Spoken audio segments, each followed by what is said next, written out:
Good afternoon. I'm Mrs. Prokopchek, and today I'm going to be talking about andragogy, motivating adult learners. What is andragogy? Andragogy is the art and science of helping adults learn. It acknowledges that adult learners have distinct characteristics and motivations that differs their learning process from that of children, which is known as pedagogy.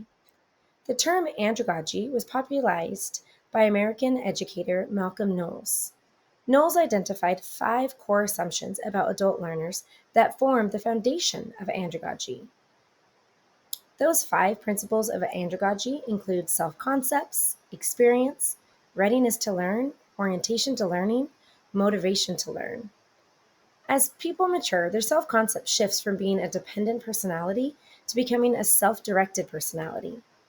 Adult learners like to be perceived by others as self-directing, and therefore prefer to have control over their learning journey, including what, how, and when they learn. Experience. Adults accumulate experiences that serve as resources for learning. Adults use their past experiences, knowledge, and even mistakes to provide a valuable foundation for new learning. Effective adult education leverages these experiences, encouraging reflection and discussion. Readiness to learn. As adults mature, their readiness to learn becomes increasingly orientated to the tasks of their social roles. They are most motivated to learn things that have immediate relevance to their work, personal life, or current social roles. Orientation to learning. Adult learning shifts from being subject centered, which is learning for the sake of knowledge itself, to problem centered, which is learning to solve practical problems. They are motivated to learn when they see a direct benefit or application for the new knowledge. And lastly, motivation to learn. As a person matures, their motivation to learn becomes increasingly internal rather than external. While external factors like grades or promotions might play a role, adults are primarily driven by intrinsic factors such as increased self-esteem, personal growth, job satisfaction, and a desire for a better quality of life. Overall, andragogy focuses on empowering adults to take ownership of their learning, connect new information to their existing experiences, and apply what they learn to real-world challenges. So, what's the rationale for using these andragogical approaches? The rationale for applying andragogical principles is that it leads to more effective, engaging, and meaningful professional development for educators. And it does so by increasing engagement and retention, promoting practical application, fostering a sense of ownership, and respecting their expertise. When learning is relevant, self-directed, and builds on existing experience, adults are more likely to be invested and retain the information.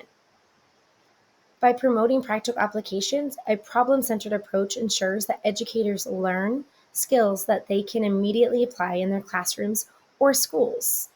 By fostering a sense of ownership, you're giving educators agency in their learning journey, empowering them, and encouraging a lifelong learning mindset.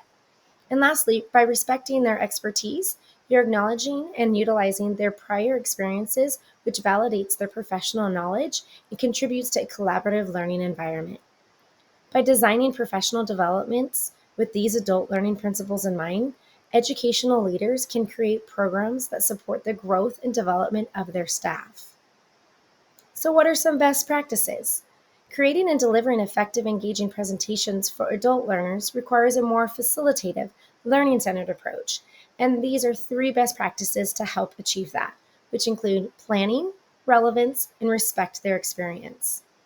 In planning, you want to make sure you have a detailed plan with some key factors, including keeping the end in mind, creating the big picture, creating a pace for the agenda, setting ground rules and norms, and closing with reflection and an action for them to complete. Relevance. You want to clearly articulate the why behind the information. Begin by connecting the content directly to their professional lives, challenges they face, or goals they want to achieve.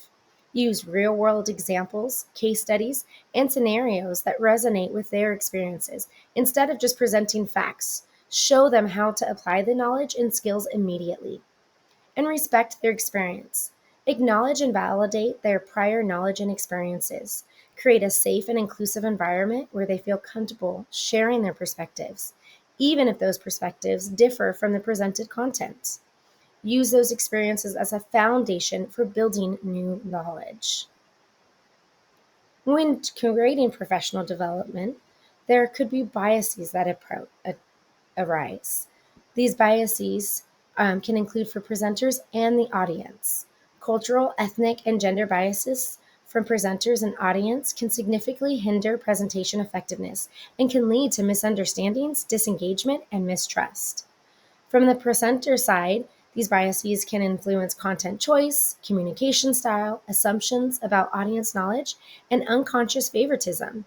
While from the audience side, it can affect content interpretation, trust in the presenter, willingness to engage, and can trigger some confirmation bias.